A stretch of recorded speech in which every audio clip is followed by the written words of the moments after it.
أما بعد فأعوذ بالله من الشيطان الرجيم بسم الله الرحمن الرحيم ولله على الناس حج البيت من استطاع إليه سبيلا صدق اللہ العظیم. سامعین دی قدر، پچھلے جمعے حج فرض ہونے کے باوجود جو شخص حج نہیں کرتا اس کے متعلق کیا وعید ہے، میں نے وہ آپ کے سامنے پیش کیا. اور اس جمعے انشاءاللہ میں حج کا نصاب آپ کے سامنے عرض کروں گا. حج کے نصاب کے متعلق اللہ رب العزت کی ذات اپنے کلام پاک کے اندر ارشاد فرماتے ہیں وَلِلَّهِ عَلَى النَّاسِ حِجُّ الْبَيْتِ مَنِ اسْتَطَاعَ إِلَيْهِ سَبِيلًا، کہ اللہ رب العزت کا ان لوگوں پر بیت اللہ کا حج کرنا حق ہے جو طاقت رکھتے ہیں. آپ جانتے ہیں یہ قرآن کریم کسی ایک علاقے کے لیے نہیں ہے، کسی ایک شہر اور ایک جگہ کے لیے نہیں ہے، بلکہ یہ ایک عالمی کتاب ہے، پوری دنیا کے لیے رہنما ہے. اور حج کے جو اخراجات ہیں وہ جگہ کے لحاظ سے مختلف ہو سکتے ہیں، چونکہ کچھ جگہیں وہ بیت اللہ کے قریب ہیں، کچھ دور ہیں، تو اس لحاظ سے اخراجات کے اندر کمی بیشی ہو سکتی ہے. اس لیے قرآن کریم نے ایک اصول بیان کر دیا، فرمایا کہ جس شخص کے پاس استطاعت ہو، بس استطاعت رکھنے والے شخص پر حج بیت اللہ کرنا فرض ہے. ایک صحابی رسول صلی اللہ علیہ وسلم نے نبی علیہ السلام سے سوال کر لیا کہ اللہ کے رسول کس آدمی پر حج فرض ہے؟ میرے نبی نے فرمایا الزاد والراحلہ، کہ آدمی آزاد ہو، غلام نہ ہو، مسلمان ہو، غیر مسلم نہ ہو، اور بالغ ہو نابالغ نہ ہو. یہ تین شرطیں پائی جائیں اس کے پاس، اور اس کے علاوہ اس کے پاس زاد راہ ہو، یعنی جس جگہ پہ وہ موجود ہے اس جگہ سے لے کر بیت اللہ تک پہنچنے کا جتنے اخراجات ہیں اس کے اخراجات موجود ہوں، وہاں جو اس نے اخراجات کرنے ہیں وہ موجود ہوں، گھر میں جن لوگوں کو چھوڑ کے جا رہا ہے جن کا نفقہ اس پر واجب ہے ان کے اخراجات موجود ہوں، اور اس شخص پر حج جو ہے وہ فرض ہو جاتا ہے. اور دوسرا فرمایا کہ اس کے پاس راحلہ ہو، سواری ہو، یعنی جس جگہ پہ موجود ہے وہاں سے لے کر بیت اللہ تک پہنچنے کے لیے سواری موجود ہو.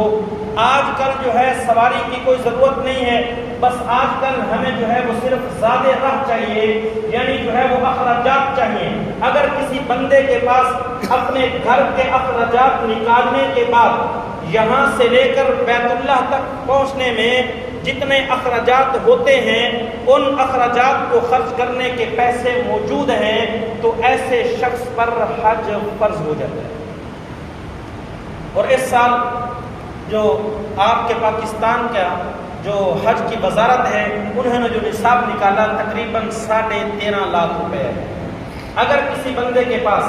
اپنے گھر کے اخراجات نکالنے کے بعد تقریباً 1 مہینہ وہاں رہے گا تو 1 مہینے کے اخراجات نکالنے کے بعد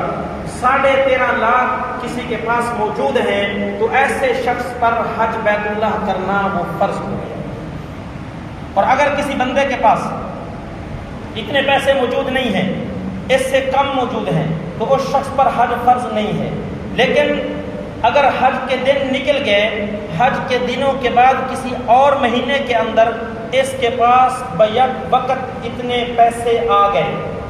اور 13.5 لاکھ کا یہ مالک بن گیا، نقدی پیسے تو نہیں آئے، گھر کے اندر کچھ سونا پڑا ہے، کچھ چاندی پڑی ہے، اس کو ساتھ ملا کے 13.5 لاکھ کی اماؤنٹ اس کی بن جاتی ہے، تو اب یہ والے پیسے اس کے حج کے لیے متعین ہو گئے، اس پر حج جو ہے وہ فرض ہو چکا ہے. اب سب سے پہلا کام اس کو صرف اور صرف حج کرنا ہے. جو ہی اگلا سال جو ہے وہ حج کا شروع ہوگا، درخواستیں جائیں گی، تو اس بندے پر لازمی اور ضروری ہے کہ یہ حج کے لیے درخواست دے.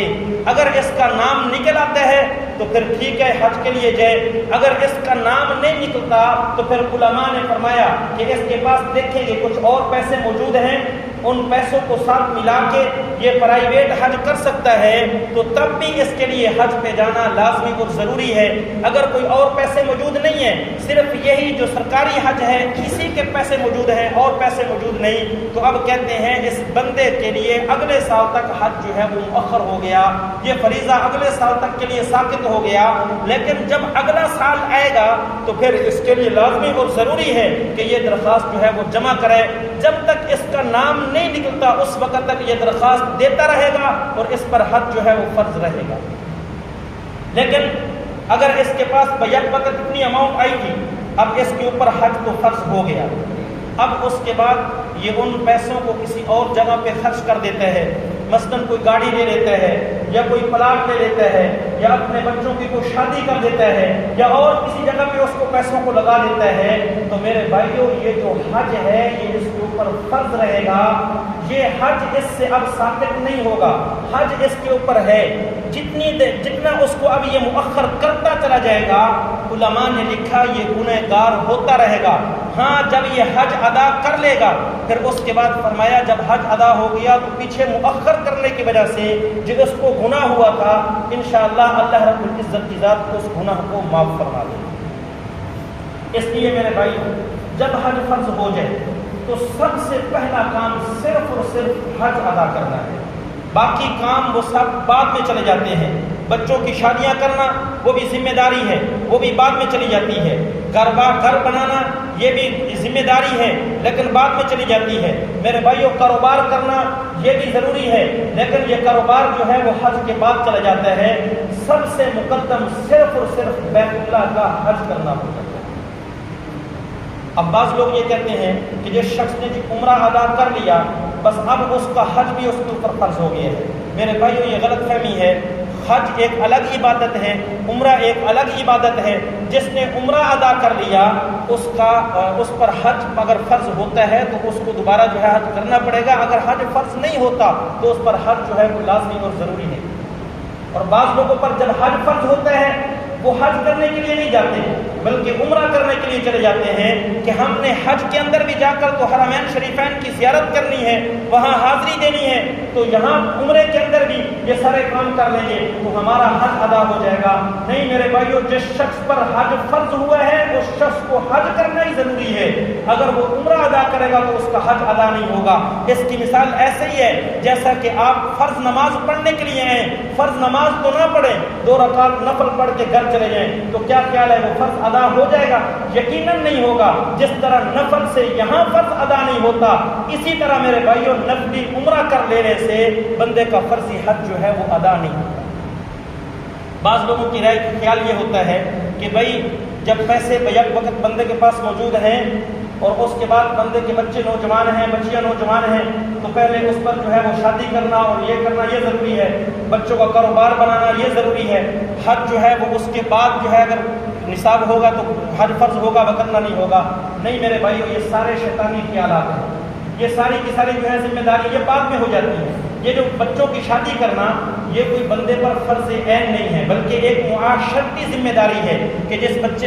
جس بندے کے بچے ہیں اپنے ان بچوں کی شادیاں وہ خود اپنے ہاتھوں سے کرے اور خود اخراجات کرے۔ میرے بھائیو یہ اس کے اوپر کوئی فرض عین نہیں ہے کہ اس نے کرنے ہیں بلکہ صرف اس کی ایک معاشرتی ذمہ داری ہے، چونکہ والد ہے اس لیے اس کی ایک معاشرے کی ذمہ داری بنتی ہے کہ اپنے بچوں کا جو ہے یہ فریضہ خود اپنے ہاتھ سے جو ہے ان کی شادی وغیرہ کرے، ورنہ اس پر ایسے لازم نہیں ہے جس طرح کے نماز اور روزہ اور حج اور زکوٰۃ جو ہے یہ فرض ہوتے ہیں۔